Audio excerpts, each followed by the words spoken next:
Support comes from the Missouri Forest Products Association, providing more than 41,000 jobs in the production of wood pallets, railroad ties, white oak barrels, hardwood floors, and more.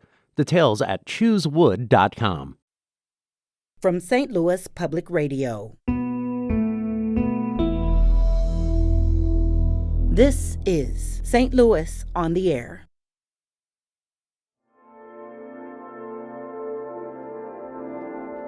The next time you're driving through Midtown along Locust heading downtown, keep your eyes peeled. Just after you pass Leffingwell, you'll see a huge black and white face staring out from a building wall. The mural, painted in September 2021 by local artist Zach Smithy, is a piece of work that is art for art's sake, an original work that was created for the final shots of A Brush of Violence, a short narrative film by producer-director Daniel Lawrence Wilson. Wilson is currently based in Los Angeles, but he came back to St. Louis for A Brush of Violence, which was entirely produced and shot in the STL area. And he's here with us today to talk about that decision and process, what filmmaking here offers to folks doing the creating, and how more of that here can boost St. Louis's film industry flex. Daniel Lawrence Wilson, welcome to the program. Thank you so much for having me. Daniel, there's a long list of St. Louis businesses and locations in A Brush of Violence. Can you name a few that are most prominent in the film or might be most recognizable to St. Louis residents? Yeah, for sure. So we did Vicia over in Cortex, 2 mansions, one over by Forest Park and one that was out in the county. Pulitzer is in the film, and the Lumeyer Sculpture Park. So it's a nice contrast with some old St. Louis and some new St. Louis. Right. And a lot of things that are both indoor and outdoor, right? Yes, correct. Yeah. So an example of that was the mansion we used. So we used one for an exterior and one for an interior. Mm-hmm. Now, in terms of the team that you worked with, Darren Strybig is the director of photography and is from the St. Louis region. And Zach Smithy, whom we mentioned at the top, also from the St. Louis area, helped with the art throughout your film and mentored the production, in addition to painting the mural on Locust Street. Daniel, how did you connect with Darren and Zach for A Brush of Violence? Yeah, so I actually lived in St. Louis for 7 or 8 years, and Darren has been a long collaborator of mine. We did a lot of commercial work in the past, as well as some music videos. So we have a long relationship of collaborating with doing films and whatnot. So that it was just a no-brainer that I would use him. Mm-hmm. And then Zach's been a friend of mine for a while, and he's just been an artist that I've admired for a long time. And when I came up with this idea for the script, I thought there's no way that I could do it without him, without his talents. Yeah. And then in terms of other things that they did, are there other ways that they contributed to the production or the completion of A Brush of Violence as local community members beyond their formal roles or their titles? Yeah, I mean, I feel like, a great example of this is the building that the mural is on. Zach had a relationship with the owner of the building because he's done murals around St. Louis in the past. So a 25-foot by 25-foot mural should be really hard, but surprisingly it was easy just because Zach has such amazing connections and relationships to the St. Louis area. So that people power was really on your side then. Yeah, definitely. And then, something that was, that I love about the city is that everyone just so interested and supported in the project. And so, a great example of this was like Webster University was like a huge contributor with the locations, letting us film on their campus and whatnot. So it was just something that would happen time and time again where the city would actually, be super supportive and helping this effort come true. And that's certainly something that we've heard from other filmmakers and visual storytellers that we've had on the show, particularly over the last few months or so. The nonprofit St. Louis FilmWorks was also a partner in producing A Brush of Violence. Daniel, what did that partnership make possible? Yeah, so they were really supportive in helping us with donations, and that really benefited some of the people that contributed to the project. So they're able to get some tax benefits by helping the arts with our film. So there's no way that this film would have been completed or made without the support of the St. Louis Filmworks. And do those donations include space, not just funding? Yeah, so that was primarily what it was we were able to get access to some of these mansions because there were some benefits and then contributing to the film. So, it's kind of a big ask to say, hey, can I come over and take over your property for a couple of days? But it was a big benefit in being able to, give them something as a contribution to the film. So it made everyone happy at the end of the day. So it was a big success for us. So you've talked about organizations and institutions as well as, people. Is there any other way that you think St. Louis is already set up as a place that's ready for even more filmmaking to happen?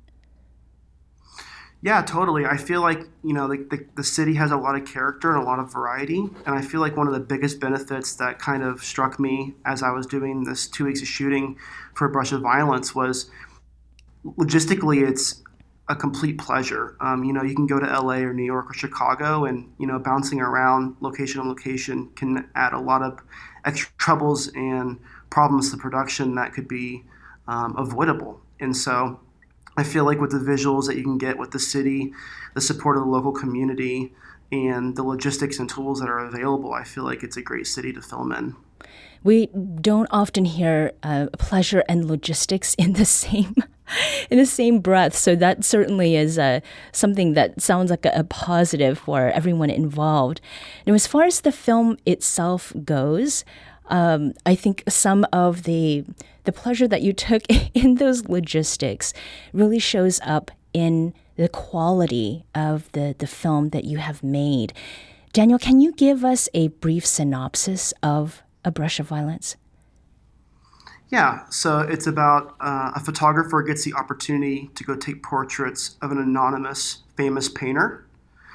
And so her photos kind of reveal his identity to the world. And he's got some backstory and some history about being a little bit on the crazier side. So we kind of follow her journey going over to his house and see her kind of navigate his difficult challenges that he puts her in throughout the stay that she has at his house for the day.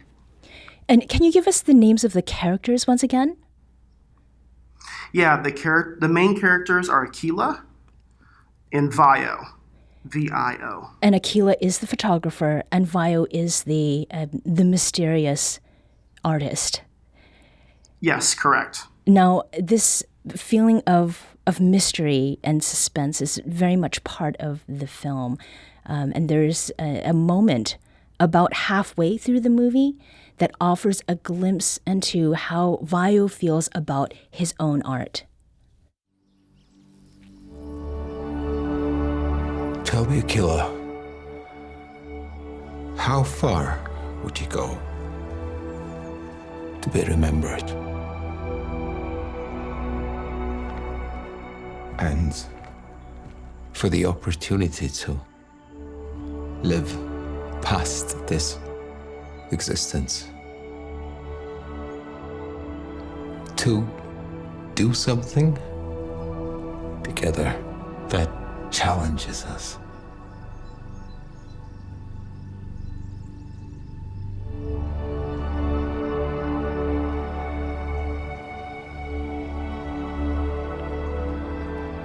What if there was never a day you were forgotten?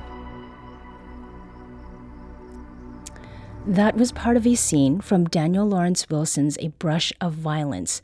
The film will be showing in St. Louis sometime in the next month. So, Daniel, the whole film is very sound rich. That is a big part of the story. Can you talk a little bit about what is happening in this sound rich moment of the film that we've just heard? Yeah, so this is kind of the moment whenever they start enjoying each other's time together, because he's been kind of being crude to her throughout the film. So this is the first time they actually start enjoying their time together. This is an accumulation of many people helping me with the tone. You know, you're hearing a lot of sounds and music and Foley all at the same time. And so there's, you know, a full team of people that are all collaborating at the same time to get that rich tone that you're talking about. And we're speaking here with Daniel Lawrence Wilson, who is the director of A Brush of Violence, which is a short narrative film that was produced and shot entirely in St. Louis.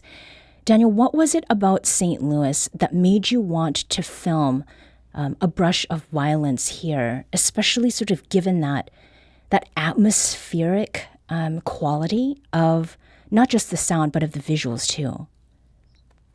Yeah, so I was actually living in St. Louis when I started writing the script, and you know, I lived in St. Louis for a few years, and I realized that there's just a really rich blend of contemporary and traditional at the same time. And so as I was sketching out the script, I was like, oh, there's some similar contrast with kind of a newer and older style of the art. So we have this older gentleman who's a more traditional painter, and then we have this newer photographer that's using kind of like some technology to do her photos. And so I actually used the city kind of in this visual style of blending nice contemporary and traditional looks. And how did St. Louis and the way that it looks and feels drive the plot of A Brush of Violence? Yeah, I think it was just there's so much scale and scope that we can play with. And the architecture is so rich on so many levels that that's why the film feels the way it does, is like the locations is a huge part of the identity of the film. And so I feel like this is just a great reflection of how rich the city is with the locations they offer. Mm-hmm. So you have talked about sort of the aesthetic qualities that made you want to come back here, and you did live here for some time. And I understand that A Brush of Violence is your first directorial work.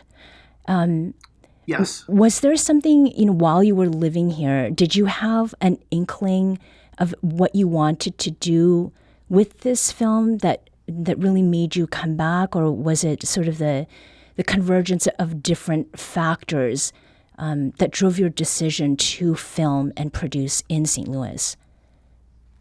Yeah, I think, it was just the original script just started out as just like a test. It was just doing it for fun. And then over a period of a few months, it went from being fun to something I was like, oh, this could be my first thing that I do. I'm kind of enjoying the process of this.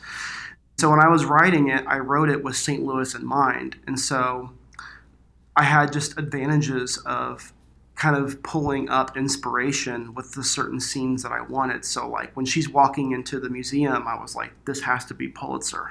Mm-hmm. And so whenever she's going to his house, it needs to be something from like the early, 1900s, which is like Forest Park or like something out in Ladue.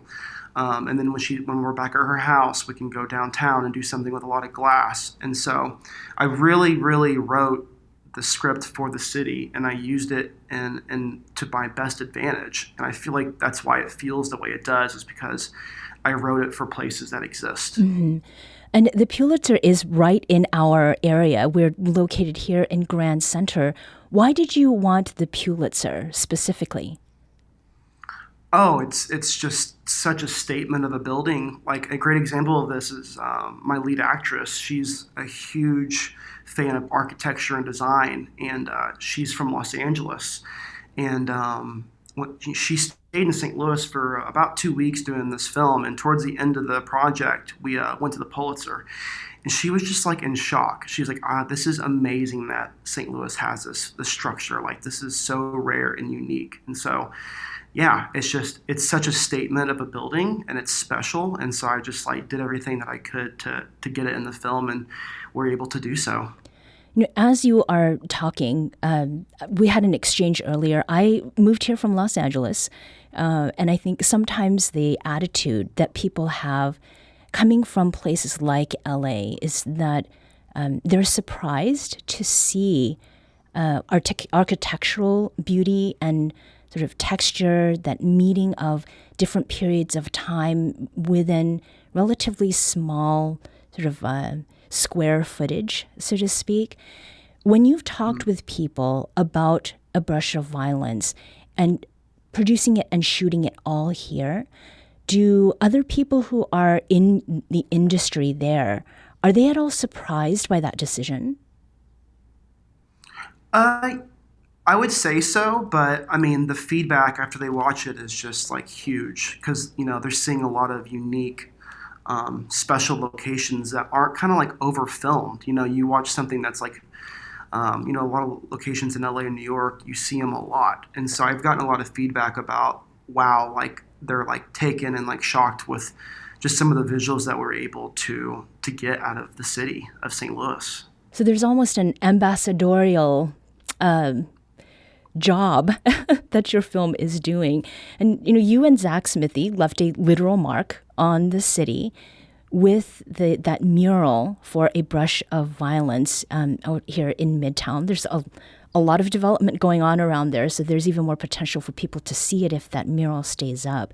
Is there any other way you'd like to see your work on and or off camera to encourage more filmmaking in the St. Louis area? Yeah, I feel like just being associated with the city is so great, but I feel like if anyone can continue to partner with the nonprofit, I think this will be very beneficial for the city. And I met with some other filmmakers whenever I was back visiting in December and trying to inspire and introduce more relationships to the nonprofit because they were so substantial in getting this film made. And last question, will you make more films or other video and storytelling content here? Yeah, so I lived in St. Louis for 7 or 8 years, and A Brush of Violence was probably my 4th or 5th script that I would consider doing, and they were all wrote within the regional area. So I have a couple more that I'd like to do. Well, we hope to meet you when you are back in town. Daniel Lawrence Wilson is the director of A Brush of Violence, a short narrative film that was produced and shot entirely in St. Louis. The film will be available to the public sometime in the next month. Daniel, thank you for joining us today. Thank you so much for having me. Before we go, we have an exciting update about a recent conversation we had on the show. At the end of January, we learned about a local robotics competition called the Clavius Project Jamboree. It's an annual event for middle schoolers, and we got the chance to talk with 8th grader Katie Rodas Santizo, coach Mark Viox, and interim principal Sierra Price of Marion Middle School. The South St. Louis School is the only all-girls Catholic middle school in the city. Last week, Coach Viox gathered the Tigerbots team for an announcement.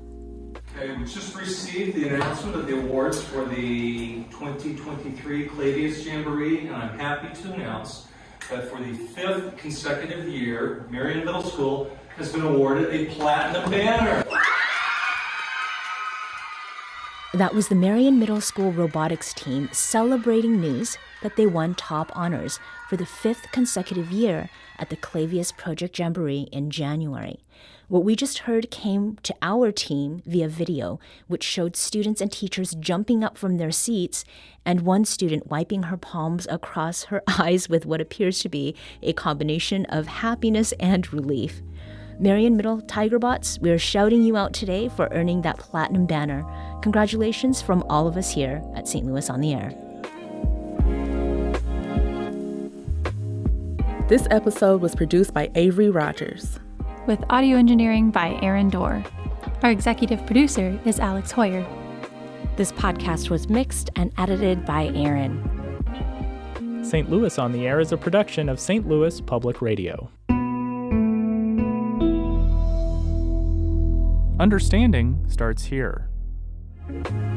Our podcast proudly supports St. Louis artists by using music from Life Creative Group.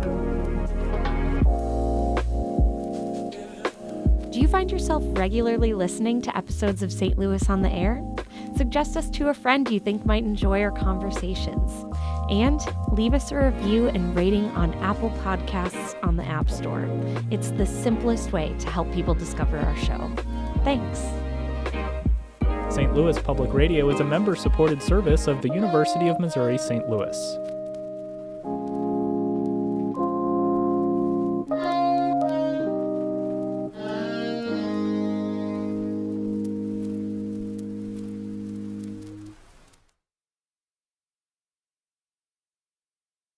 Support comes from the Missouri Forest Products Association, providing more than 41,000 jobs in the production of wood pallets, railroad ties, white oak barrels, hardwood floors, and more. Details at choosewood.com.